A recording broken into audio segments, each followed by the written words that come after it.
Baik, selamat siang menjelang sore untuk semua yang hadir di Zoom meeting.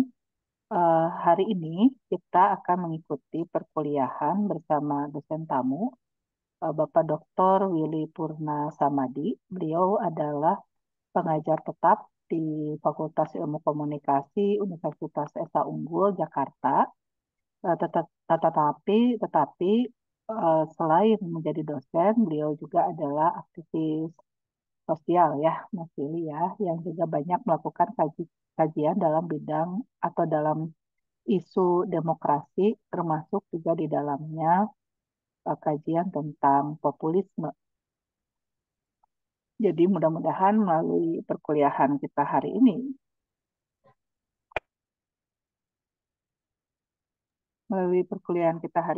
kita bisa memperoleh pengetahuan lebih banyak tentang populisme, khususnya populisme yang muncul di Indonesia. Saya persilakan Mas Yuri untuk bisa menyampaikan paparannya dan mungkin juga nanti boleh kalau ada yang mau bertanya bisa mengacungkan tangan atau bisa menulis di kolom chat. Silakan. Ya, makasih Ibu Karol. Selamat siang teman-teman. Salam kenal. Selamat panas banget dari Jakarta.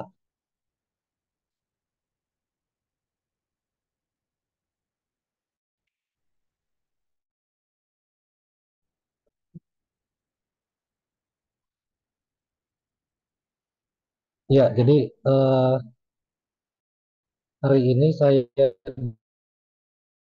diminta oleh Bu Karol untuk membawakan materi tentang bagaimana kemunculan populisme di Indonesia, karakteristik yang menyertainya. Saya diberitahu oleh Bu Karol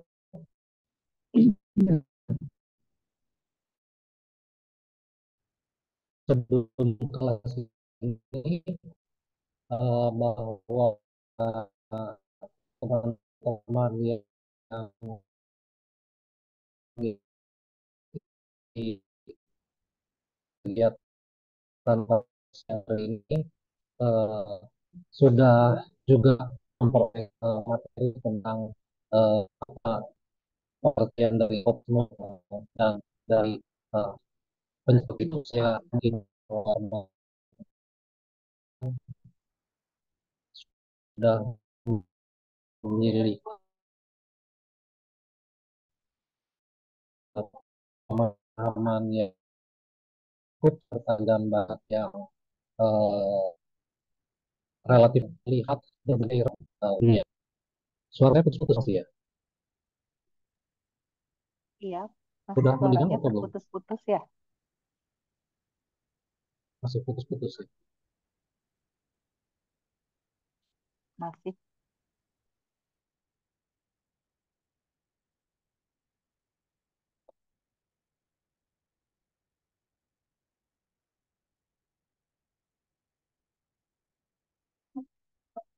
Kalau begini, kalau begini, tapi agak berisik, Sudah mendingan, Pak. tapi agak berisik ya, karena saya pakai mikrofon laptop sekarang, jadi ada suara-suara dari luar. Tapi kalau lebih lancar, mungkin lebih bagus gitu. Sepertinya pakai mic laptop aja nggak apa-apa. Mudah-mudahan tidak Begini aja terlalu ya. iya, iya. Oke. Baik, jadi eh, populisme memang eh, muncul dan dipraktekkan di berbagai negara eh, dalam wajah yang barangkali tidak sama, berbeda satu dengan yang lainnya, walaupun tentu saja eh, semua itu bisa disebut populisme karena memiliki eh, kesamaan dalam karakteristik-karakteristik dasar eh, sebuah praktek politik sehingga dia bisa disebut sebagai populisme. Nah, uh, siang hari ini saya diminta oleh Bu Karol untuk karena karakteristik uh, praktek populisme yang muncul di Indonesia. Uh, Sebelum masuk ke sana,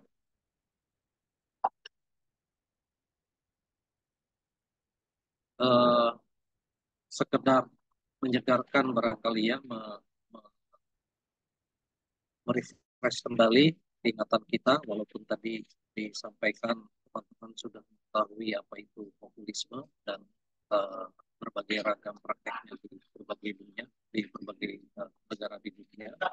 Uh, tetapi kalau kita apa balik sedikit ya sebentar untuk menengok apa itu populisme, uh, ini seperti terlihat di layar sekarang ada ulasan yang dilakukan oleh Kayani maupun Graciano, uh, yang mengatakan bahwa uh, populisme itu menjadi praktek politik maupun narasi politik yang begitu ramai ya di permunculan maupun dibicarakan di uh, dunia dalam jangka waktu yang uh, apa relatif dekat belakangan ini ya. Mereka Kayani maupun Graciano mencatat bahwa sejak tahun 2001 sampai 2021, jadi 20 tahunan terakhir belakangan, itu kurang lebih ada apa kalau dibagi dua, dekade 2001 sampai 2011 dan 2012 sampai 2021, kata tentang populisme kalau dicari di Google Scholar, jadi artikel-artikel, uh, ulasan-ulasan, analisis-analisis yang bertemakan populisme itu muncul cukup banyak. Ada uh, apa uh, puluhan ribu uh, artikel yang mengulas, yang menganalisis tentang populisme di berbagai belahan dunia. Jadi memang populisme ini menjadi sebuah gejala politik yang barangkali uh, ngetren, ya, barangkali sangat populer pada dua dekade terakhir sehingga menarik perhatian para ilmuwan, para akademisi untuk mengulasnya uh, di melalui artikel-artikel di jurnal maupun di buku-buku referensi. Nah, uh, apa sih sebetulnya populisme itu gitu ya? Jadi uh, mengapa begitu ramai dibicarakan?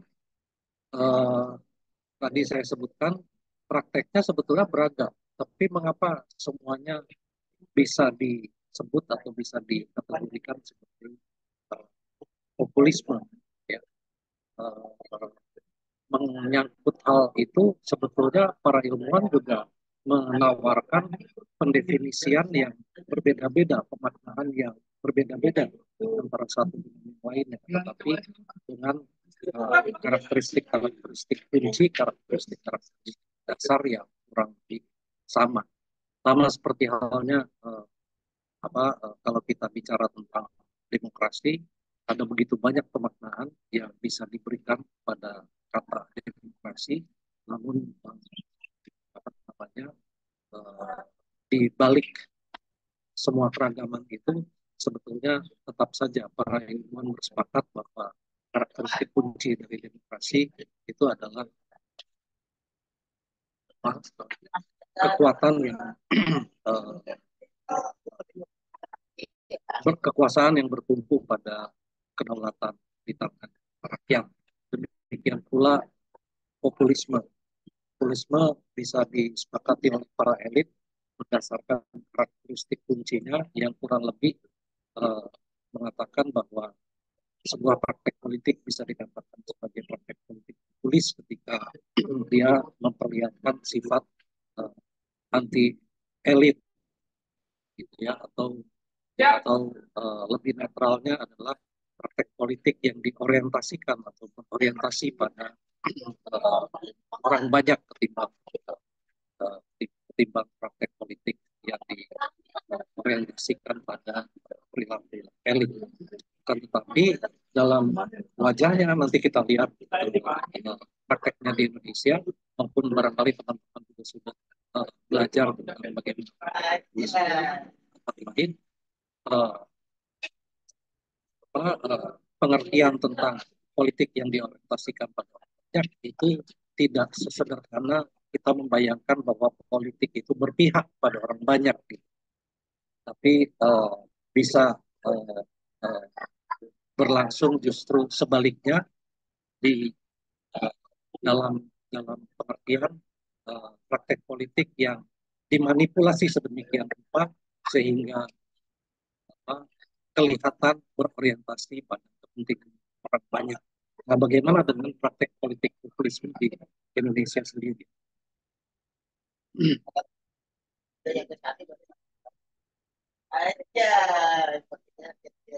Uh,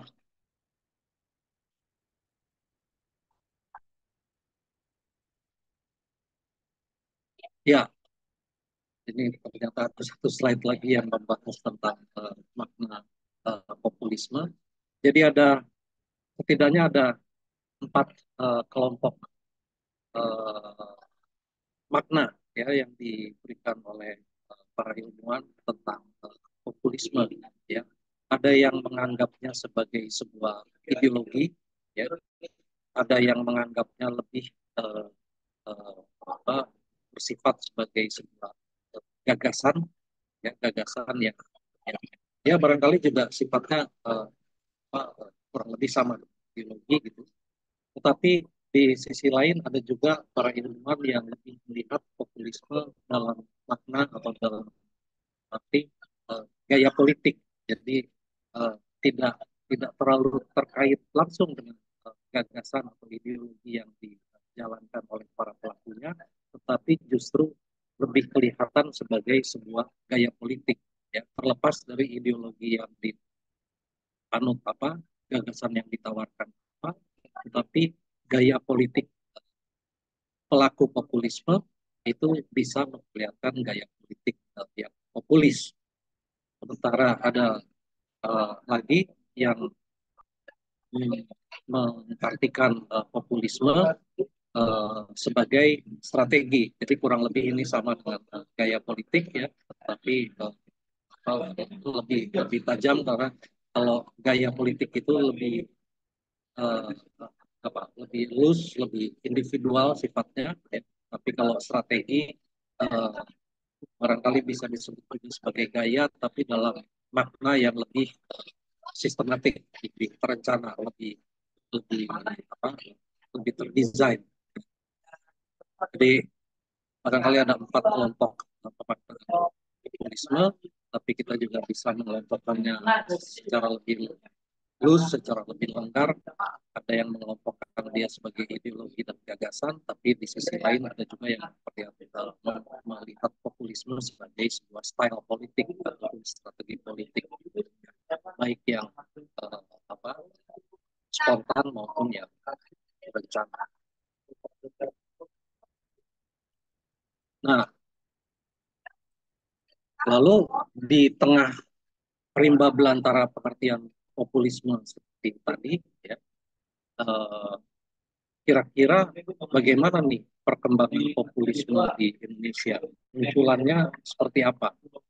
Eh, Mana praktek-praktek politik di Indonesia sepanjang sejarah yang bisa kita identifikasi sebagai eh, apa satu praktek politik populisme, entah itu dalam hal eh, entah itu dalam pemaknaan apa, ideologi atau gagasan ataupun uh, populisme populisme dalam pemaknaan uh, style politik maupun uh, strategi politik ya yang lebih sistematis, yang lebih terukur, lebih cepat. Nah, saya sendiri membagi ya, uh, perkembangan populisme di Indonesia ini ke dalam 5 babak perkembangan, mulai dari masa prakemerdekaan dan awal kemerdekaan, kemudian masa kepemimpinan Presiden Soekarno tahun 40 ya tahun 50-an sampai tahun 60, kemudian eh, eh, kepemimpinan Megawati tahun tahun awal reformasi ya sampai tahun 2000 berapa 2008 2009, kemudian hilang muncul muncul lagi di era Jokowi dengan kemunculan yang cukup kental ya dibanding uh, apa populisme di era Megawati beberapa tahun sebelumnya. Tetapi kemudian uh, belakangan ini harusnya saya juga sudah mengupdate lagi nih cerita tentang perkembangan populisme di Indonesia pasca 2014 atau lebih barangkali bisa juga kemudian dilanjutkan dengan perkembangan populisme pasca 2024 setelah Pilpres kemarin, atau bukan pasca lah ya, menjelang Pilpres kemarin itu juga muncul gejala-gejala populisme yang berbeda lagi dibanding dengan praktek-praktek populisme yang uh, apa akan saya uraikan sampai ke masa Jokowi di dalam materi siang hari ini. Tapi mungkin nanti kita punya waktu untuk mendiskusikan bagaimana sebenarnya praktek populisme di beberapa tahun terakhir dan kemungkinan-kemungkinan yang bisa kita prediksi dalam beberapa tahun ke depan. uh, Populisme tetap mendominasi praktek politik di Indonesia, kalau ia dalam karakteristik yang sama Pak, atau dalam karakteristik yang berbeda dibanding praktek politik populisme yang di sebelumnya. Nah, itu kalau dari tokoh uh, pengusung atau pelaku praktek-praktek politik populisnya ya, saya membagi dalam 5 babak itu. Tapi dalam uh, cara pandang yang berbeda, uh, saya juga memperhatikan atau saya menawarkan cara pandang pada teman-teman bagaimana kita menyaksikan atau bisa melihat praktek populisme langsung di Indonesia dalam beberapa tahun terakhir, misalnya melalui atau dengan melakukan pengamatan terhadap sejumlah fenomena-fenomena politik tertentu pada Pilpres 2014, tentu saja juga dengan 2019, uh, dan nanti juga bisa kita diskusikan lebih lanjut apakah Pilpres 2029 itu juga memperlihatkan karakteristik baru atau karakteristik lama dari praktek ya. Kemudian uh, ada juga praktek populisme yang berbeda yang uh, bisa kita perhatikan kemunculannya lewat fenomena uh, apa sejumlah atau serangkaian aksi uh,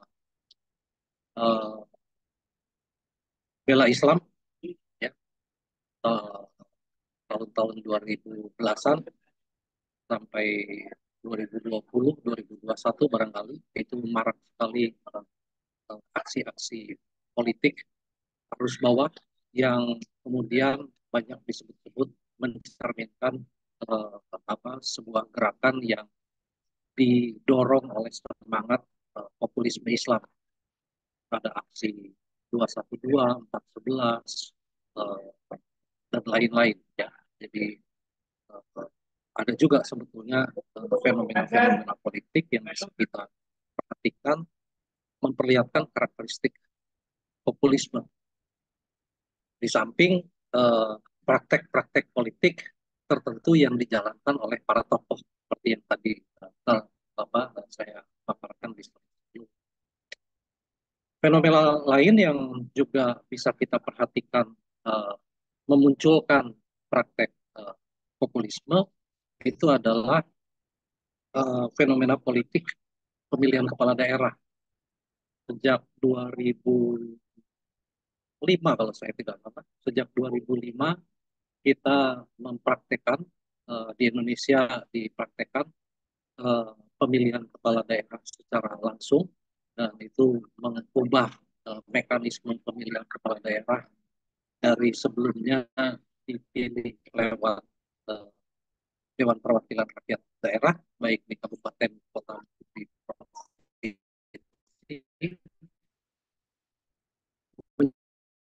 menjadi pemilihan kepala daerah yang dilakukan. Dan itu telah mengubah bukan saja mekanisme pemilihan kepala daerahnya, tetapi juga mengubah uh, apa, praktek politik di Indonesia karena sejak saat itu warna-warna politik populis itu bermunculan di setiap kali penyelenggaraan pilkada. Jadi apabila para kandidat itu ingin memenangkan pemilihan kepala daerah, mereka berlomba-lomba untuk mengampanyekan uh, berbagai program-program yang sifatnya populis, ya. Uh, Hampir di semua tempat kampanye kepala daerah maupun bahkan hampir semua kandidat kepala daerah, baik di tempat yang sama maupun di tempat yang berbeda, itu eh, selalu saja kita bisa dengar dari mulut para kandidat kepala daerah itu janji-janji tentang program-program atau kebijakan-kebijakan uh, uh, yang menggratiskan layanan publik, ya, mulai dari pendidikan gratis, kesehatan gratis, apa, lapangan kerja, penyediaan lapangan kerja yang luas dan seterusnya, yang uh, apa namanya, uh, yang kemudian uh, belum tentu juga kemudian mereka melaksanakannya pada saat setelah benar-benar terpilih menjadi kepala daerah. Tapi janji-janji dengan atau materi-materi kampanye yang sifatnya populis uh, apa, sangat laku, sangat uh, sangat ramai mengisi panggung-panggung kampanye di berbagai pilkada. Jadi ini menambah lagi maraknya politik populisme di Indonesia dalam tahun-tahun terakhir. Tapi di sisi lain kita juga bisa melihat ada praktek-praktek atau aktivitas-aktivitas yang dilakukan oleh teman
Halo, sudah tersambung kembali.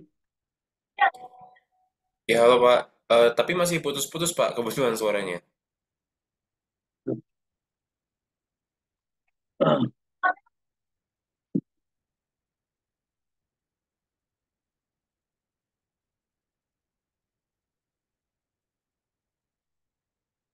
Halo, sekarang bagaimana? Ya sudah mendingan Pak. Mungkin kalau jaringan eh, boleh off cam saja kali Pak ya, biar jaringannya juga stabil. Coba.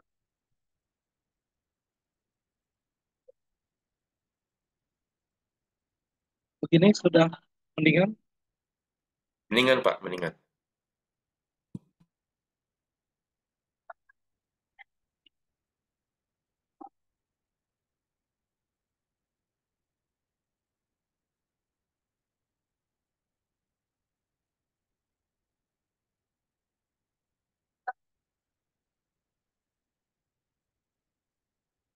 Ya,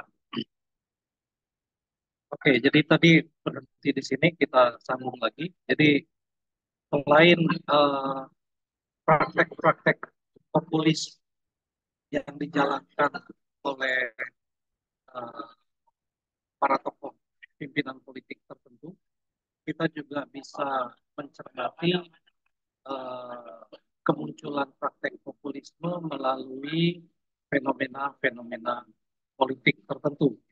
Itu sebetulnya yang ingin saya sampaikan. Jadi setidaknya ada dua cara bagaimana kita mengenali kemunculan populisme di Indonesia. Satu lewat eh, memperhatikan praktek-praktek politik yang dilakukan oleh pimpinan-pimpinan politik tertentu, tetapi ada juga eh, jalan lain, yaitu dengan memperhatikan fenomena-fenomena eh, politik tertentu. Saya kira itu. Sehingga eh, sebetulnya apa yang saya sajikan baik lewat slide yang ini, ya, perkembangan populisme lewat para tokoh maupun yang populisme melalui fenomena, ini sebenarnya eh, bukan apa namanya, bukan gambaran yang sangat eh, eh, pasti tentang kemunculan populisme di Indonesia, tentang fenomena populisme di Indonesia, tetapi kita atau teman-teman tentu bisa saja eh, membuat analisis atau eh, membuat ulasan tentang populisme di Indonesia eh, lebih berkembang daripada apa yang saya sampaikan. Jadi saya menawarkan dua cara itu, satu lewat tokoh, dan itu juga bisa diperkaya oleh teman-teman dengan menambahkan tokoh-tokoh lain. Tapi juga kita bisa mencermati perkembangan populisme lewat fenomena politik. Di slide ini saya menggambarkan eh, fenomena politik, tapi untuk teman-teman terbuka atau berpeluang untuk memperkaya diskusi eh, ini dengan menambahkan fenomena politik yang lain.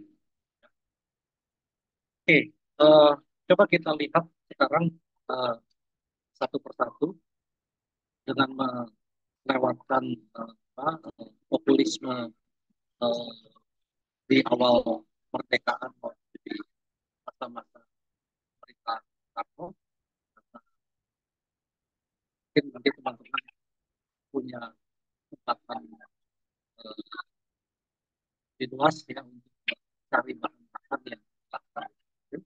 Ini sekedar gambaran aja bahwa yang saya maksud dengan praktek populisme pada masa awal atau pra maupun awal kemerdekaan itu kurang lebih adalah eh, praktek-praktek politik yang diperlihatkan oleh para tokoh-tokoh, para perintis kemerdekaan, Muhammad Hatta, Soekarno sendiri, Muhammad Yamin, yang waktu itu dalam konteks yang berbeda dibanding Indonesia pasca kemerdekaan, itu menjalankan politik populisnya melalui atau dengan tujuan me- melawan eh, melawan penguasaan atau pemerintahan kolonial Belanda. Jadi mereka menjalankan politik populis. Kalau teman-teman baca bagaimana nota-nota pembelaan ataupun risalah-risalah uh, lama tentang diskusi ataupun perdebatan menjelang kemerdekaan atau sebelum kemerdekaan, itu banyak sekali wacana-wacana suara yang akan tadi Yamin, Kata, dan lain-lain yang membawa aspirasi tentang pentingnya kemerdekaan atau desakan keinginan kita berhadapan-hadapan dengan pemerintahan kolonial Belanda. Ya, pada saat pemerintahan Soekarno atau pada Soekarno tahun 50-an sampai 60, itu Soekarno juga memperlihatkan diri sebagai tokoh politik pemimpin yang populis dengan misalnya mencitrakan dirinya sebagai, mungkin teman-teman sudah tahu, ada buku autobiografinya yang ditulis Cindy Adams berjudul uh, Bung Karno sebagai penyambung lidah rakyat. Jadi ekspresi tentang populisme itu diwakili oleh istilah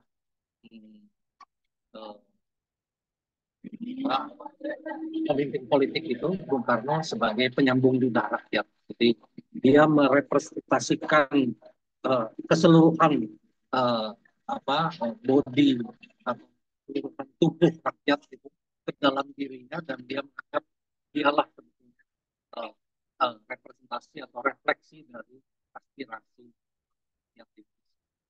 Nah, kita lewati pembahasan tentang masa-masa kemerdekaan. Kita langsung masuk ke tokoh yang mudah-mudahan lebih familiar, lebih dikenal oleh teman-teman sekarang, yaitu sosok Ibu Megawati Soekarno Putri. Ya.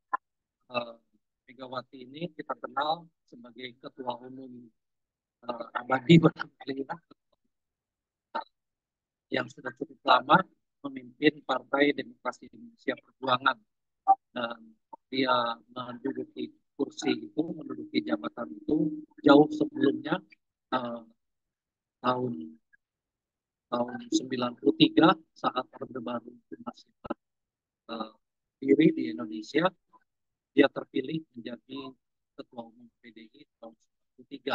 Itu belum ada PDI Perjuangan, masih partainya masih Partai Demokrasi Indonesia.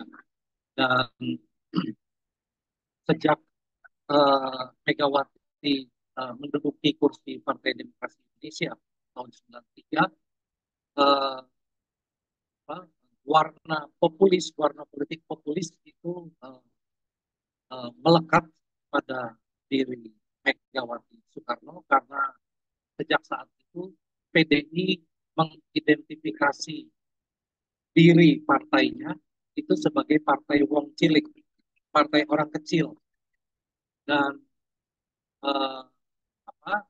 politik populis dengan mengidentifikasi diri partai sebagai partai wong cilik itu ternyata mampu menarik perhatian dan dukungan dan cukup banyak warga Indonesia itu, sehingga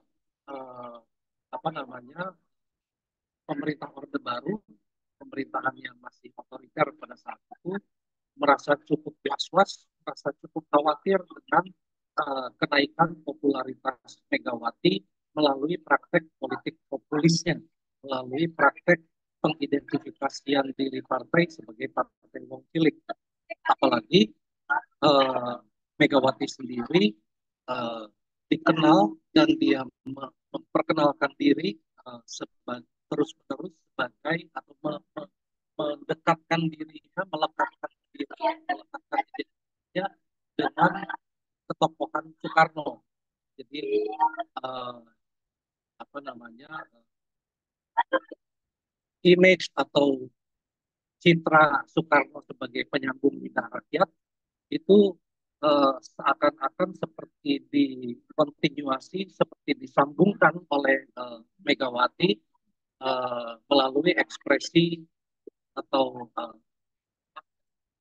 pernyataan bahwa PDI partai yang dipimpinnya itu adalah partai Wong Cilik. Dan uh, apa tidak mengherankan sebetulnya atau kita bisa bertanya mengapa kemudian Megawati menjalankan politik populis dengan cara seperti itu karena uh, apa, uh, memang ada hubungan yang tidak begitu atau ada satu situasi politik yang seperti ditutup-tutupi, ya, yang menggambarkan hubungan yang tidak begitu baik antara pemerintahan Soeharto, pemerintahan Orde Baru, dengan pemerintahan Soekarno sebelumnya. Jadi seperti memunculkan PDI dan mendekatkan PDI sebagai partai Wong Cilik, sebagai partai orang yang nggak bisa berbuat apa-apa, itu juga merefleksikan perlawanan yang dilakukan oleh Megawati terhadap pemerintahan Soeharto, sehingga apa namanya ekspresi politik populis Megawati itu memperoleh dukungan yang cukup luas dalam waktu singkat dari cukup banyak warga Indonesia. Dan sebagai akibatnya baru 4 tahun Mega menduduki kursi ketua umum PDI, tahun 97 Megawati digulingkan lewat satu apa, apa insiden politik, tetapi kemudian dalam waktu yang sangat singkat terjadi proses politik yang lebih besar, ada reformasi tahun 98, pemerintahan Soeharto terguling, dan PDI kemudian berubah menjadi Partai Demokrasi Indonesia Perjuangan, dan identitas sebagai partai Wong Cilik, mengidentifikasi diri sebagai partai Wong Cilik itu dilanjutkan oleh Megawati di tahun-tahun sebelumnya. Dan itu yang kira-kira bisa menjelaskan kenapa Partai Demokrasi Indonesia Perjuangan yang walaupun selama bertahun-tahun selama pemerintahan Orde Baru itu selalu menduduki urutan sebagai partai terkecil, karena waktu di Orde Baru hanya ada 3 partai dan itu semuanya didesain oleh negara, ada Golkar, ada P3, dan ada Partai Indonesia, ada PDI. PDI itu dari pemilu ke pemilu selalu didesain perolehan suara yang paling kecil. Tetapi di era reformasi PDI Perjuangan itu bisa tampil menjadi salah satu partai terbesar di Indonesia bahkan sampai sekarang, karena identifikasi atau ekspresi politik populis yang mengidentifikasi diri partainya sebagai partai Wong Cilik. Dan ada bayarannya sih memang, bayarannya untuk mempertahankan politik populis yang sangat dominan dijalankan oleh PDI Perjuangan. Bayarannya itu adalah bahwa partai ini seperti terperangkap dalam kepemimpinan yang sepertinya selalu harus Ibu Mega jadinya, ya, karena eh, identitas sebagai partai Wong Cilik, identitas sebagai partai yang mengayomi partai Wong Cilik itu melekat di sosok Megawati Soekarno Putri. Jadi Mega itu eh, Ibu Megawati itu eh, apa namanya eh, dianggap dan juga menganggap dirinya itu sebagai ibu, ya, ibu yang penuh kasih sayang terhadap anak-anaknya. Siapa anak-anaknya? Warga Indonesia, rakyat Indonesia. Dan eh, apa bentuk populisme seperti itu yang kemudian eh, di sisi lain, ya, di satu sisi dia bisa mendatangkan dukungan yang cukup besar dan dalam jangka waktu yang panjang bagi PDI Perjuangan, tapi di sisi lain eh, partai ini mengalami kesulitan untuk keluar dari apa, kepemimpinan Ibu Megawati, ya, karena ketika kepemimpinan Megawati itu berganti, bisa jadi identitas Wong Cilik, identitas sebagai partai yang mengayomi Wong Cilik, identitas sebagai partai yang menjadi ibu bagi anak-anak warga Indonesia itu eh, kehilangan cantelan, ya, kehilangan cantolan. Jadi eh, itu barangkali bayaran yang harus dipikul oleh praktek politik populis yang dijalankan oleh Megawati Soekarno Putri di Partai Demokrasi Indonesia. Nah, eh, bentuk populisme yang berbeda itu di atau karakteristik populisme yang berbeda itu diperlihatkan oleh kepemimpinan Joko Widodo, ya. Mulai dari dia menjabat sebagai wali kota di Solo, kemudian berhasil memenangkan Pilgub Jakarta tahun 2014, eh, sampai kemudian memenangkan 2 kali pemilihan presiden dan disebut-sebut juga sebagai keberhasilan dia memenangkan uh, kandidat yang didukungnya pada Pilpres 2024 yang baru saja berlangsung. Ya. Uh, apa karakteristik yang membedakan antara praktek politik populisme Jokowi dibanding dengan praktek politik populisme yang dipraktekkan oleh Megawati dan PDI Perjuangan? Praktek politik populis yang dijalankan oleh Jokowi ini sepenuh-penuhnya mengandalkan dirinya sebagai individu, karena Jokowi tidak punya partai yang dikuasai sama seperti Megawati, ya, tidak punya mesin yang bisa digerakkan secara terstruktur, ya, secara sistematis seperti halnya PDI Perjuangan. Kepemimpinan politik populis Jokowi itu dicirikan oleh aksi-aksi individualnya, ya. Jadi uh, dia yang memainkan peran sendiri sebagai tokoh populis, mulai dengan menjanjikan pelayanan-pelayanan yang berkaitan dengan kesejahteraan publik, ya. Itu yang membawa dia memenangkan pilkada di Solo tahun 2005 dan 2010. Tahun 2010 itu bahkan dia memenangkan suara 90%. Ya, jadi hampir seluruh warga Solo itu merasa satu-satunya wali kota yang cocok untuk memimpin Solo pada saat itu adalah Jokowi, gitu. Jadi, dan itu disebabkan atau bisa terjadi itu karena selama 5 tahun kepemimpinan awalnya di Solo antara 2005 sampai 2009, eh, Jokowi memang menjalankan kepemimpinan wali kotanya itu dengan eh, apa gaya politik eh, populis, ya. Jadi dia eh, apa satu dua contoh yang selalu di, diceritakan ketika menceritakan keberhasilan kepemimpinan Jokowi di Solo itu misalnya adalah bagaimana dia berhasil merelokasi pedagang kaki lima, ya, pedagang makanan kaki lima dari tempat yang tadinya tidak beraturan, kemudian berhasil dia relokasi ke tempat yang lebih teratur, lebih rapi gitu, tetapi tanpa menimbulkan gejolak.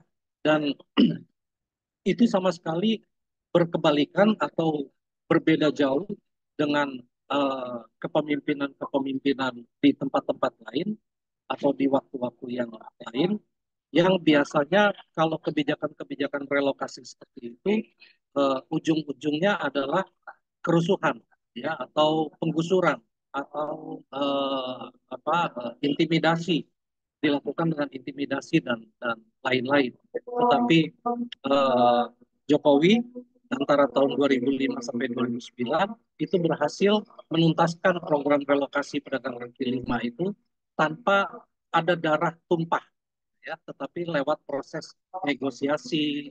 Dia mengundang makan dari minggu ke minggu, ya, para pedagang yang mau direlokasi itu dia ajak uh, berbicara lewat silaturahmi, makan malam, ya, di pendopo rumah dinas Solo, sampai kemudian keinginan untuk merelokasi pedagang kaki lima itu berhasil. Nah, cara-cara seperti itu dianggap uh, bisa menarik simpati, sehingga tidak mengherankan tahun 2010 dia menang dengan sangat telak 90% di Pilkada Solo. Ya. Jadi karakteristik populisme Jokowi di Solo itu dicirikan dengan komunikasi langsungnya, ya, dengan warga. Dia belusukan, kata kata belusukan itu bahkan sebetulnya baru muncul uh, ketika kita juga mengenal Jokowi sebagai seorang tokoh politik. Sebelum-sebelumnya rasa-rasanya kata belusukan itu uh, belum masuk itu, ya, di dalam artikel-artikel, apalagi ulasan-ulasan politik Indonesia. Nah, praktek politik Jokowi itu membawa kata baru, kata belusukan itu ke dalam khasanah uh, analisis politik di Indonesia. Ya. Dan uh, dia juga menyuarakan suara silent majority, me, apa, me, me, mengembangkan kebijakan-kebijakan yang uh, mempromosikan kesejahteraan bukan saja warga kelompok miskin di Solo, tetapi juga kelas menengah maupun kelas atasnya. Jadi uh, ini juga berbeda dengan program-program serupa yang banyak dijalankan oleh banyak pemerintahan daerah di Indonesia, yang biasanya secara simplistik, ya, menawarkan atau memperlakukan kebijakan-kebijakan penyejahteraan rakyat itu lewat uh, kebijakan-kebijakan yang dikhususkan pada uh, kelas-kelas masyarakat terbawah, ya, lewat program, entah lewat program bansos, entah lewat program uh, layanan pendidikan gratis dan lain-lain. Tetapi Jokowi di Solo itu mengemas sejumlah kebijakan yang mengakomodasi kepentingan-kepentingan lintas kelas, walaupun tentu saja uh, ada tekanan-tekanan, ada prioritas tertentu yang ditujukan untuk kepentingan rakyat di golongan bawah. Nah, yang barangkali juga salah satu aspek terpenting kalau kita mencermati populisme yang dipraktikkan oleh Jokowi itu tapi di era terutama di era kepemimpinannya di Solo, ya, karena agak sedikit berbeda ketika kita mengamati Jokowi di Jakarta dan Jokowi di Presiden.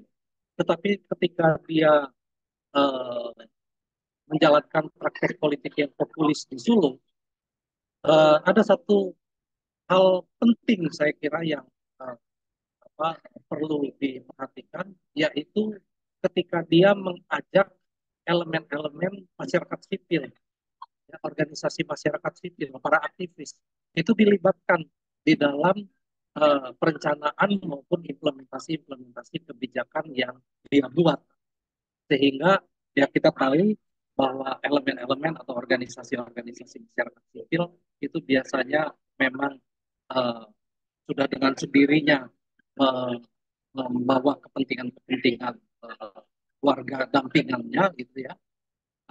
Sehingga ketika para aktivis ini diajak oleh Jokowi untuk merencanakan maupun mengimplementasikan kebijakan-kebijakan negara, kebijakan-kebijakan daerah, eh, maka seolah apa muncul kesan gitu ya, muncul muncul citra bahwa eh, suara-suara kepentingan dari warga kebanyakan yang diadvokasi oleh para aktivis lembaga swadaya masyarakat, aktivis masyarakat sipil itu terakomodasi di dalam kebijakan-kebijakan pemerintahan Kota Solo yang dipimpin oleh Jokowi. Ya, nah eh, fenomena fenomena ini eh, apa namanya memang unik ya, barangkali sulit dicari juga contoh lainnya, walaupun beberapa eh, beberapa artikel kita bisa dari beberapa artikel kita juga bisa melihat kurang lebih praktek-praktek yang sama seperti Jokowi itu dimunculkan juga oleh misalnya tokoh-tokoh seperti eh, Risma di Surabaya waktu dia menjadi wali kota di Surabaya, atau Aswar Anas di Bojonegoro, dan beberapa tokoh pemimpin lokal lainnya ya, tetapi uh, kepemimpinan Jokowi di Solo itu menjadi fenomenal dan saya rasa sulit dicari tandingannya, termasuk oleh kepemimpinan Jokowi di Jakarta maupun di sebagai presiden sekalipun. Jadi uh, karakteristik kepemimpinan populis Jokowi di Solo itu bahkan tidak bisa ditandingi oleh kepemimpinan Jokowi di Jakarta maupun di, di sebagai presiden Indonesia. Jadi ada ada ada uh, ada perbedaan antara kepemimpinan Jokowi di Solo, di Jakarta maupun di sebagai presiden. Di apalagi uh, pada tahun-tahun belakangan ya. Jadi apakah Jokowi yang pada tahun-tahun belakangan ini atau sejak dia menjadi gubernur Jakarta dan presiden itu masih menyisakan karakteristik politik populis seperti yang dia praktekkan di Solo? Mungkin ada, tetapi ada juga bagian yang hilang yang diganti oleh praktek politik yang berbeda atau gaya politik yang berbeda yang tidak melulu berkarakteristik populisme ya. Tapi kita bisa mendiskusikan itu. Nah, uh,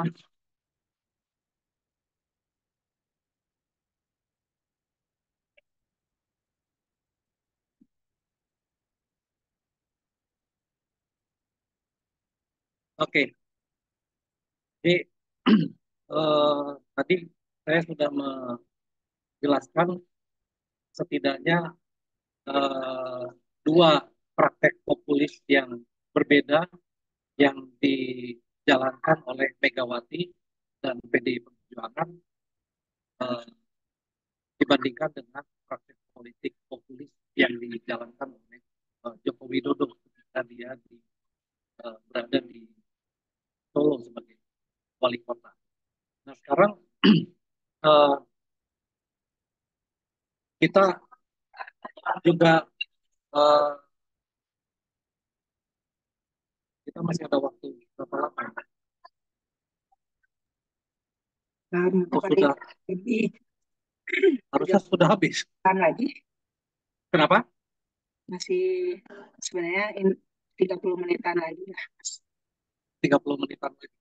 Oke.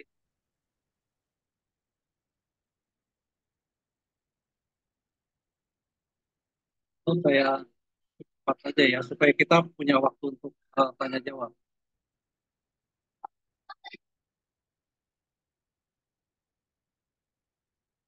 Oke, eh, saya langsung ke populisme Islam sebagai contoh atau gambaran tentang wajah atau karakteristik eh, populisme yang tidak berlatar belakang tokoh. Kalau tadi kan berlatar belakang tokoh Megawati dan Jokowi. Sekarang ada juga eh, apa, fenomena politik yang apa, disebut-sebut oleh cukup banyak pengamat, banyak akademisi, eh, menyebut bahwa di Indonesia juga muncul praktek eh, populisme Islam. Apa sih ini? Ini apa lagi gitu? Ini kan nggak nggak apa, nggak berkaitan dengan tokoh tertentu gitu. Eh, Bagaimana populisme eh, muncul tetapi tidak berkaitan secara kuat gitu, ya, dengan kemunculan tokoh tertentu yang menjalankan praktek politik populis. Nah, eh, populisme Islam ini memang berbeda lagi karakteristiknya nih, dengan eh, populis yang muncul atau dipraktikkan oleh tokoh-tokoh tertentu. Populisme Islam ini muncul sebagai sebuah gerakan, ya, sebagai sebuah gerakan yang cukup masif, cukup besar, kolektif, yang uh, di, didorong oleh satu insiden politik, ya, boleh dibilang insiden politik atau kecelakaan politik yang terjadi di sekitar pemilihan gubernur Jakarta tahun 2015. Waktu itu ada eh, apa, Basuki Cahayapurnama, Ahok yang apa, maju sebagai kandidat eh, di pemilihan gubernur itu. Sementara calon-calon lainnya salah satunya adalah Anies Baswedan, yang ada Agus Harimurti dan ada Pak Sang. Dan, uh, tetapi suasana menjelang pemilihan gubernur Jakarta ketika itu uh, diwarnai uh, apa namanya, uh, persaingan antara dua kelompok besar uh, pendukung maupun dua kelompok besar narasi. Yang satu itu adalah narasi ya katakanlah narasi nasionalis, ya, yang uh, apa mendukung kubu Ahok gitu. Tetapi kelompok yang lebih besar mengusung narasi uh, Islam, narasi agama yang berada di atau lebih banyak mendukung atau mensponsori uh, terpilihnya Anies Baswedan sebagai gubernur Jakarta. Nah, masa-masa menjelang pemilihan gubernur ketika itu uh, berkembang memanas sedemikian rupa sehingga isu yang muncul ketika itu benar-benar sangat tajam antara isu uh, politik yang berorientasi pada uh, kepentingan umat Islam versus politik yang tidak berorientasi pada kepentingan politik Islam itu yang direpresentasikan oleh uh, kandidat Ahok, kandidat Basuki Cahayapurnama. Jadi Anies di satu sisi muncul, Anies Baswedan muncul sebagai simbol representasi kekuatan politik yang menghendaki terwakilinya kepentingan Islam lebih banyak di dalam pemerintahan Jakarta, berhadapan-hadapan dengan Basuki Cahayapurnama, Ahok yang dianggap tidak cukup akomodatif terhadap aspirasi kepentingan umat Islam di Jakarta. Nah, celakanya eh, apa eh, dalam situasi yang sangat memanas menjelang pemilihan gubernur itu, ini Ahok ini Basuki Cahayapurnama dalam sebuah pidatonya dalam sebuah kegiatannya di Pulau Seribu itu terpleset, ya, membuat satu statement yang kemudian ya dikenal sebagai kasus Al-Maidah ayat 51 itu. Nanti teman-teman bongkar sendiri, cari di Google apa itu kasus Al-Maidah ayat 51. Yang kemudian eh, dikapitalisasi sedemikian rupa, ya, atau di isu isu tentang terplesetnya eh, pernyataan Ahok itu dikemas sedemikian rupa sebagai isu penistaan agama, dan isu itu kemudian berhasil menghimpun sentimen dukungan terhadap eh, Islam itu begitu besar, ya. Maka muncullah kemudian aksi besar-besaran. Barangkali teman-teman waktu itu juga sudah SMA atau SMP, ya, barangkali, atau mungkin juga sudah ada yang kuliah. Eh, eh, Berbondong-bondong dan berseri-seri aksi yang kemudian dipusatkan di lapangan Monas di Jakarta. Dan narasi aksi bela Islam itu sedemikian luar biasanya sehingga menarik dukungan dari begitu banyak orang, karena eh, dianggap bahwa eh, tindakan politik apapun yang melecehkan atau menghina Islam itu tidak bisa dibenarkan. Dan wacana seperti itu kan eh, tidak juga berbasis kelas ekonomi tertentu, ya, tetapi itu lebih pada eh, apa himpunan dari sebuah sentimen yang lintas kelas juga, ya. Ketika bicara tentang penghinaan agama itu bukan semata-mata rakyat kecil yang tersinggung, bukan sekelompok kecil orang saja yang mengalami problem dengan hal itu, tetapi itu uh, apa berhasil mendatangkan gelombang gerakan perlawanan yang lintas kelas dan sangat masif, ya. Dan ini karakteristik politik populis yang berbeda lagi nih dengan misalnya kalau kita bandingkan langsung dengan yang PDI PDI, ya, Wong Cilik gitu. Itu kan basis eh, basis politik populis yang dikembangkan oleh Megawati dan PDIP itu kan basis ekonomi gitu, ya, basis sosial ekonomi. Jadi identifikasi sebagai wong cilik itu merepresentasikan kepentingan orang banyak yang berada dalam golongan ekonomi yang rendah. Sementara populisme Islam itu memperlihatkan karakteristik yang berbeda sama sekali. Ini bukan persoalan kelas bawah, kelas menengah, dan kelas atas, tetapi ini adalah persoalan uh, lintas kelas, ya. Ini adalah persoalan sosial yang jauh lebih besar daripada persoalan kecemburuan antar kelas.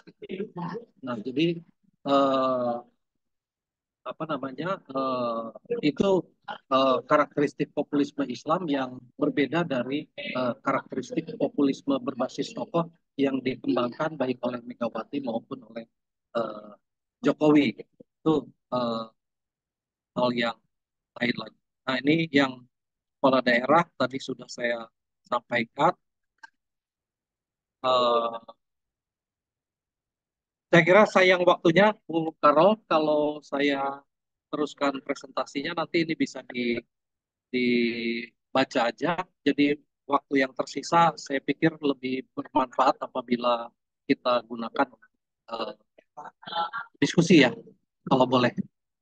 Oke, baik Mas Willy, terima kasih sudah memaparkan dengan cukup lengkap ya, bahkan ya sangat lengkap ya tentang populisme di Indonesia, mulai dari kemunculannya sejak kemerdekaan, kemudian juga tadi populisme figur, partai, dan dalam bentuk gerakan ya, yang muncul misalnya melalui aksi-aksi bela Islam dan seterusnya. Silakan bagi yang akan bertanya, kita masih punya jam. Kalau ada yang mau bertanya atau mendiskusikan apa yang sudah dipaparkan tadi. Ini suara Bu Karol juga putus-putus atau sayanya ya sebetulnya yang bersalah, yang bermasalah. Nah, itu coba. Oke. Yang lain cukup jelas mendengar suara saya? Ada dua yang raise Lumayan hand. Cukup jelas. putus-putus juga, Bu. Oke. Arah angin ini. Baik, ada dua yang bertanya. Silahkan Cesar Rizky dan Muhammad Adi Firmansyah. Cesar dulu mungkin. Silahkan. Baik, semoga suara saya jelas nggak putus-putus ya Pak Willy dan Bu Karol. Sangat jelas kalau ini sangat jelas. Baik. Jadi sebenarnya ini ada dua pertanyaan. Yang pertanyaan pertama itu, ini kayaknya juga sering ditanyakan juga gitu ya oleh saya dan teman-teman. Apakah sebenarnya ada batasan gitu dari populisme ini, batasan eh, batasan di mana populisme ini bisa mencederai nilai-nilai demokrasi seperti itu. Itu pertanyaan pertama, apakah ada batasannya? Terus yang kedua, ini terkait populisme yang di apa ya di masa Megawati mungkin ya tadi entah saya kurang jelas karena kebetulan tadi juga Pak Willy Nyo juga sempat kepotong-potong gitu ya karena jaringan. Jadi kan Megawati itu dari paparan terangkat namanya dari peristiwa Kuda Tuli ya kalau nggak salah ya Pak ya. Nah, apakah apa hubungannya nih Pak dari Kuda Tuli ini sehingga bisa mengangkat nama Megawati sendiri? Karena kan kalau tidak salah yang saya tahu Kuda Tuli ini kan gesekan di internal PDI itu sendiri ya. Mengapa akhirnya Ibu Megawati ini bisa terangkat namanya dan sehingga Bu Mega ini mengusung slogan PDI berpihak kepada Wong Cilik. Mungkin itu sih Pak Willy dan Bu Karol pertanyaan dari saya. Terima kasih. Terima kasih kembali. Mas mau ditampung atau dijawab satu-satu? Boleh ditampung kali ya kalau cuma dua. Oke, baiklah. Silakan Andi. Ya, saya sebenarnya ingin bertanya soal tadi populisme Islam. Kenapa gerakan seperti gerakan 212 itu bisa disebut gerakan populisme gitu? Menurut saya, kalau dalam kasus populisme tokoh seperti yang tadi dijelaskan dilakukan sama Ibu Megawati dan Pak Jokowi, dan bahkan Pak Soekarno juga, itu kan ada semacam narasi yang mereka bangun, ada semacam dikotomi dan antagonisme gitu kan antara rakyat yang dalam tanda kutip menghargai face a face depan dengan yang dianggap korup gitu meskipun eh, abstrak gitu yang rakyat dan elit itu tapi intinya ada dikotomi dan antagonisme antara rakyat yang murni melawan elit yang korup. Terus pertanyaan saya kalau dalam populisme Islam tadi apakah ada dikotomi seperti itu juga atau hanya bahwa itu sebuah gerakan yang ingin mengembalikan merestore power ke umat Islam gitu. Gitu. Makasih. Oke, Iya, baik. Silakan Mas. iya, makasih. Mudah-mudahan waktunya cukup untuk menjawab dua pertanyaan dari Mas siapa tadi Cesar ya. Eh, Batasan bagaimana populisme bisa mengancam atau apakah dia berjalan seiringan dengan demokrasi. Eh, Pada titik-titik hingga batas tertentu sebetulnya populisme bukan merupakan ancaman yang nyata bagi demokrasi ya. Karena semangat antara populisme dan demokrasi itu sama-sama mengedepankan kepentingan orang banyak. Tapi tentu ada perbedaannya. Mengapa kemudian yang satu kita sebut populisme dan yang satu kita sebut sebagai demokrasi. Nah, salah satu perbedaan yang uh, saya langsung potong kompas saja. Salah satu perbedaan yang ada di antara keduanya adalah bahwa populisme seringkali dianggap sebagai satu politik atau punya potensi itu menggerogoti demokrasi. Justru populisme walaupun seringkali atau apa juga bisa dikonotasikan atau bisa kita pahami sebagai sebuah praktek politik yang mengedepankan orang banyak, tetapi eh, pada titik tertentu kehadiran populisme itu merupakan ancaman yang serius bagi demokrasi. Mengapa bisa seperti itu? Karena berbeda dengan demokrasi yang terbangun sebagai sebuah sistem, populisme itu cenderung mengandalkan politik berbasis pada figur, jadi bukan pada sistem, sehingga uh, apa namanya uh,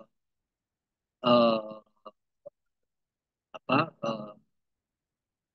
rumusan tentang kepentingan orang banyak itu kalau dalam praktek politik yang demokratis itu dihasilkan lewat mekanisme-mekanisme uh, tertentu berbasiskan kesetaraan warga negara, gitu ya, berbasiskan aspirasi yang dihargai dari setiap warga.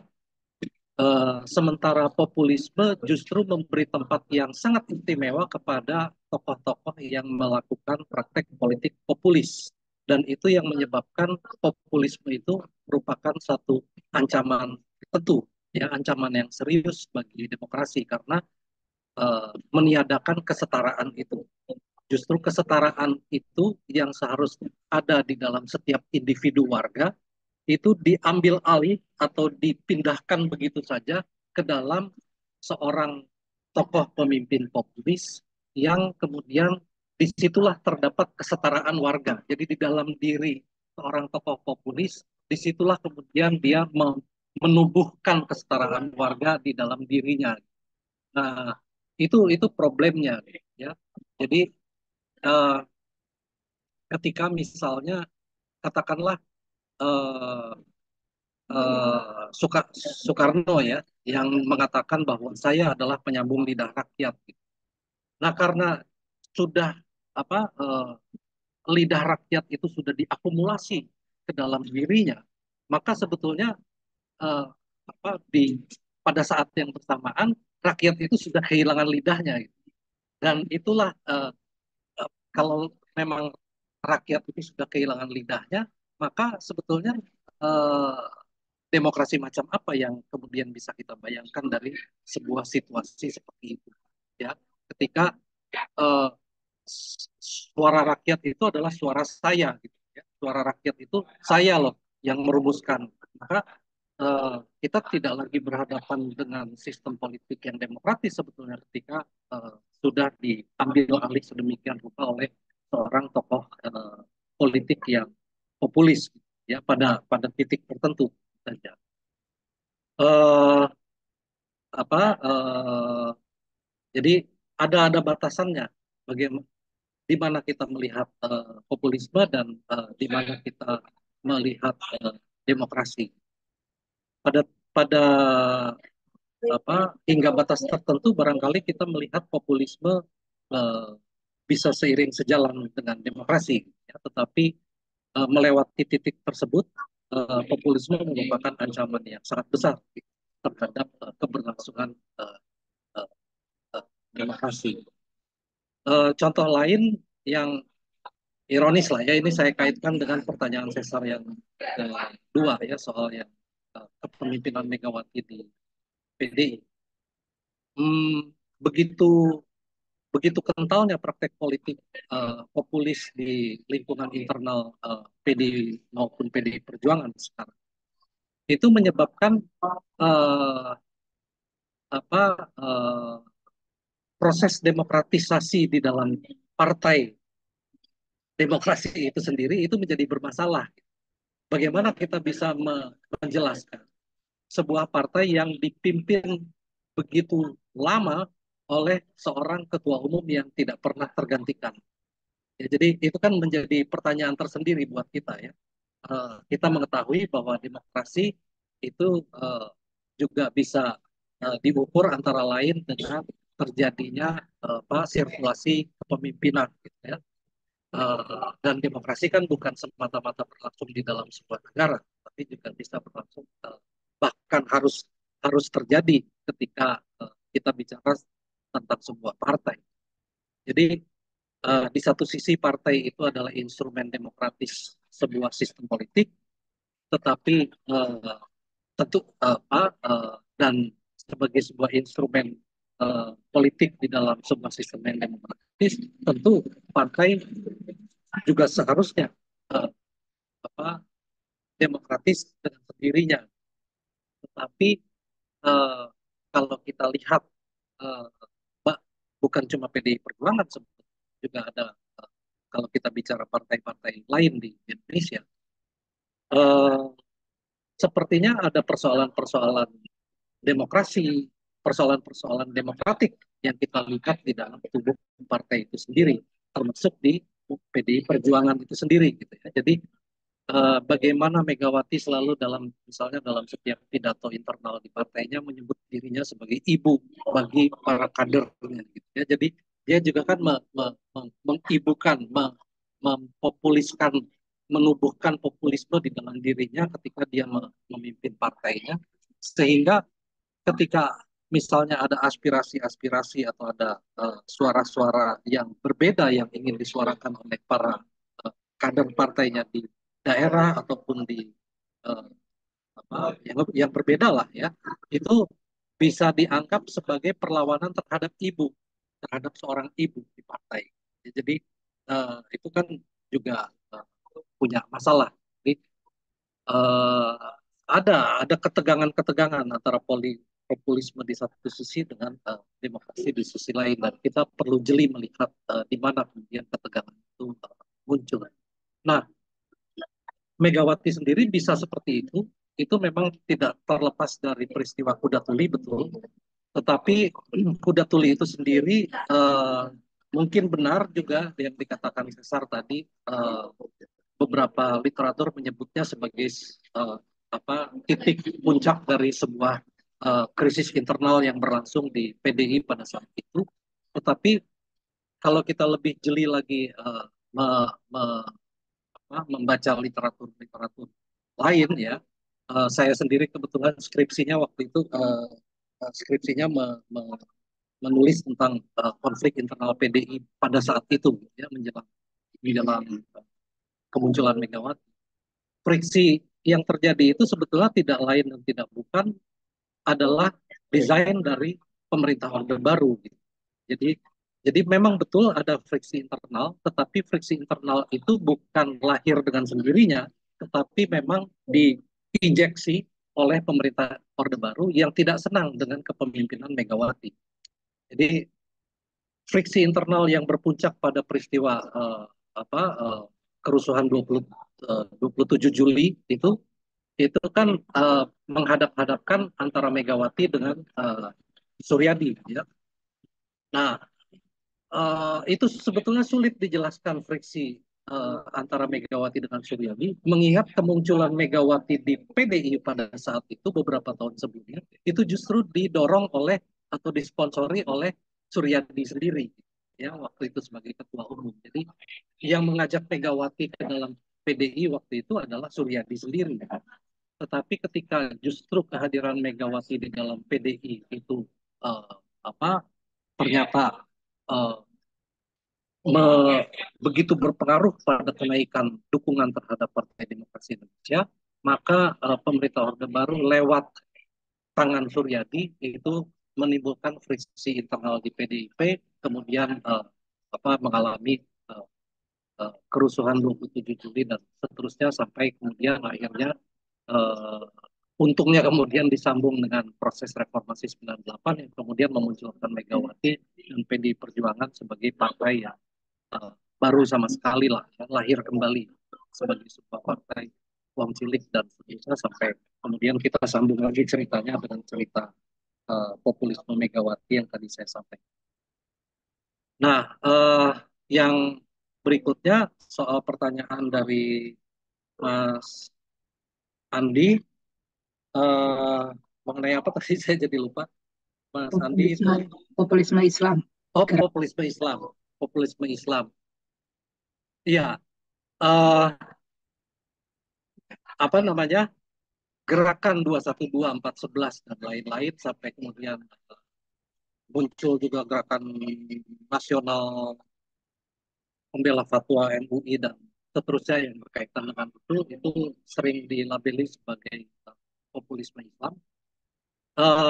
Pertama-tama tentu karena tadi ya latar latar historis, latar peristiwanya itu tidak bisa dilepaskan dari apa namanya pemilihan gubernur Jakarta waktu itu yang menghadap-hadapkan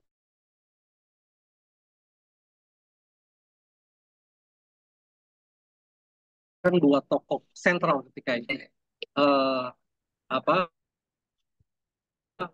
jadi apa sejak awal itu sebetulnya konstelasi politik atau ketegangan politik yang terjadi itu sebetulnya sejak awal sudah disimbolkan oleh hadirnya dua tokoh individu ini, ya, Ahok di satu sisi versus Anies Baswedan di sisi lain. Jadi ketika ada insiden politik di Pulau Seribu dan kemudian menggelinding menjadi gerakan yang membesar 411, 212 dan seterusnya, itu tidak bisa dilepaskan dari persaingan dua tokoh individu ini. Jadi eh, populisme Islam benar di satu sisi sebagai sebuah gerakan moral keagamaan yang begitu banyak melibatkan sentimen publik, sentimen warga gitu. Tetapi gerakan itu tidak bisa dilepaskan dari persaingan dua tokoh ini. Dan memang kemudian kemenangan Anies Baswedan pada Pilgub pada saat itu tidak bisa tidak eh, tidak bisa kita lihat terlepas dari dukungan yang dia peroleh dari pengkapitalisasian atau mobilisasi dukungan yang muncul berbarengan dengan populisme Islam pada saat itu atau gerakan Islam pada saat itu, gerakan 414.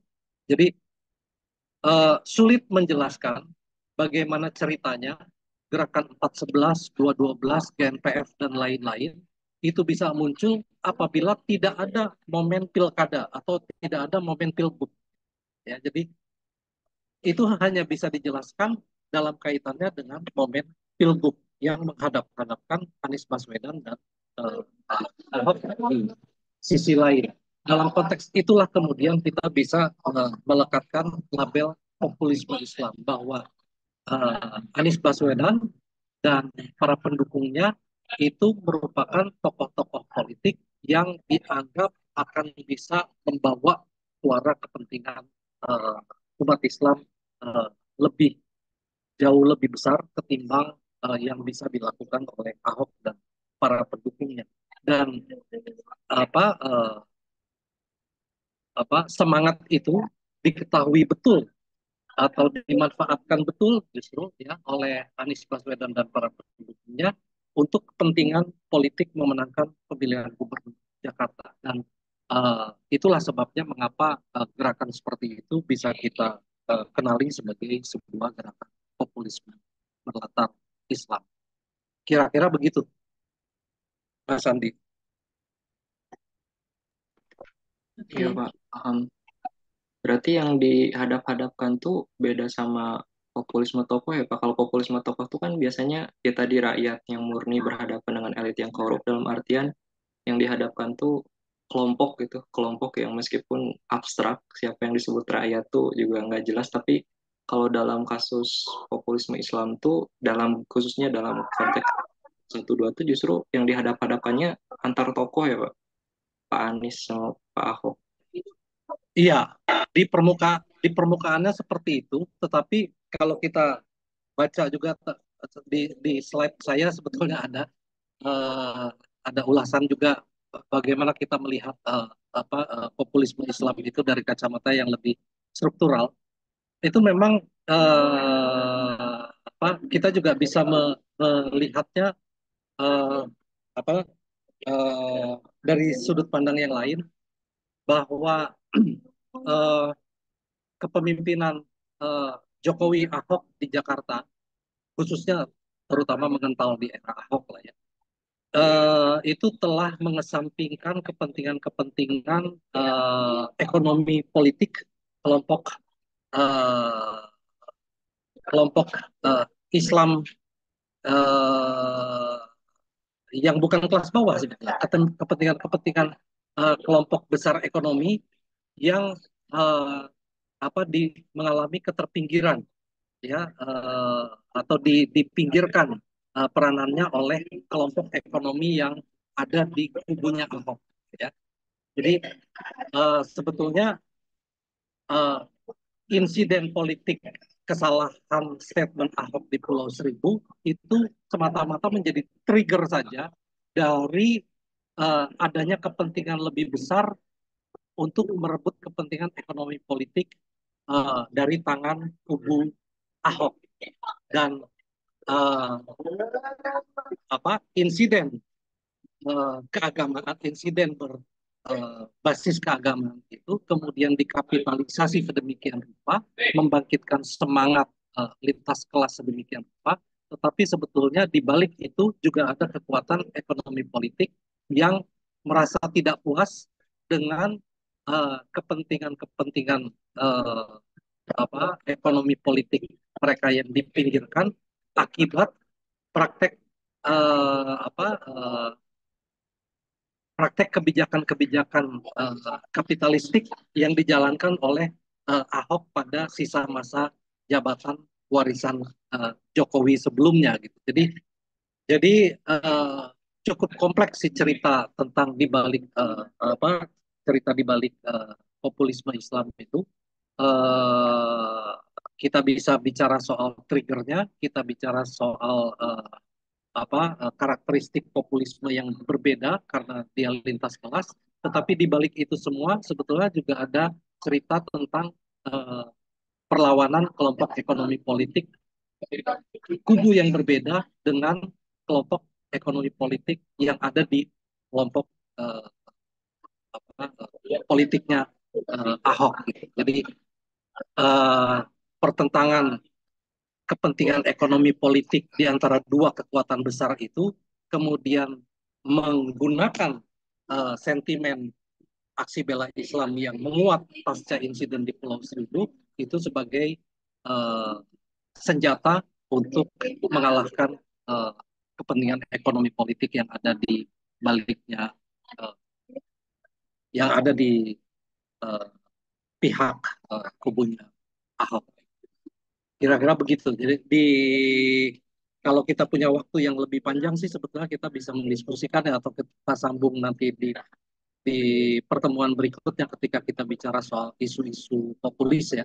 Ya, mau tidak mau kan kita kalau kalau kalau sekarang ini kan kita bicara soal karakteristiknya, ya, karakteristik wajah populisme di Indonesia.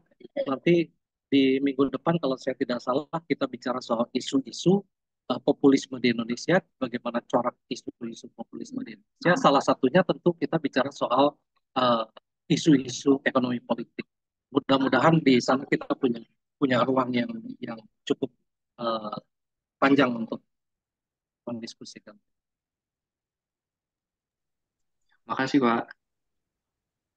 Ya, sepakat dengan Mas Willy ya. Tampaknya minggu depan kita bisa bahas lebih rinci ya, lebih detail tentang isu ekonomi dan juga populisme yang muncul di isu yang sifat lintas lintas sektor ya. Ada identitas juga saya rasa dari kasus Ya. gerakan massa ya, gerakan bela Islam itu berkelindan dengan berbagai isu lain. Jadi memang kalau kita bicara populisme itu mau tidak mau juga kita perlu melihat banyak hal ya. Karena karakteristik populisme bisa muncul beragam di berbagai kawasan termasuk juga di Indonesia. Ternyata bentuknya itu atau karakteristiknya itu bahkan dalam satu wilayah pun, tapi dalam periode waktu yang berbeda bisa memunculkan karakteristik populisme yang berbeda ya. Misalnya ketika ada rejim penguasa yang kuat, itu populisme yang muncul itu tadi seperti dibahasakan adalah perlawanan yang dilakukan oleh misalnya figur yang termarginalkan oleh Orde Baru ya, seperti figur Megawati saat itu, PDI ya, dan seterusnya. Tapi ketika rejim Orde Barunya berubah, berganti, dia juga memunculkan misalnya muncul figur Jokowi, kemudian juga muncul gerakan sosial yang menggunakan narasi populis dan seterusnya. Jadi ini cukup menarik ya, hanya sayangnya memang secara waktu kita tidak bisa melanjutkan lagi karena sudah habis waktunya, tapi minggu depan kita masih akan membahas tentang isu-isu populisme di Indonesia dan mudah-mudahan nanti kita bisa lebih panjang berdiskusi ya tentang isu-isu apa saja yang kemudian dinarasikan ataupun membawa membawa karakter populisme itu di dalam isunya tersebut. Nah, Mas Willy sudah bahan paparan hari ini, silakan ya untuk di download, diunduh dan dipelajari. Kalau ternyata mau dibaca ada hal-hal yang perlu ditanyakan ulang di pertemuan minggu depan juga masih sangat mungkin ya untuk kita diskusikan lagi atau tanyakan lagi hal-hal yang bersumber dari bahan paparan hari ini. Mungkin itu saja ya yang bisa saya sampaikan. Terima kasih sebelumnya untuk Mas Willy yang sudah meluangkan waktu dan berbagi pengetahuan dengan kami di sini untuk membahas isu populisme di Indonesia. Sampai bertemu lagi minggu depan, Mas Willy sehat selalu ya untuk semuanya. Jangan lupa kita bergabung lagi secara daring di jam yang sama dan hari yang sama. Terima kasih. Selamat sore. Selamat sore semuanya. Ya. Selamat sore, Pak.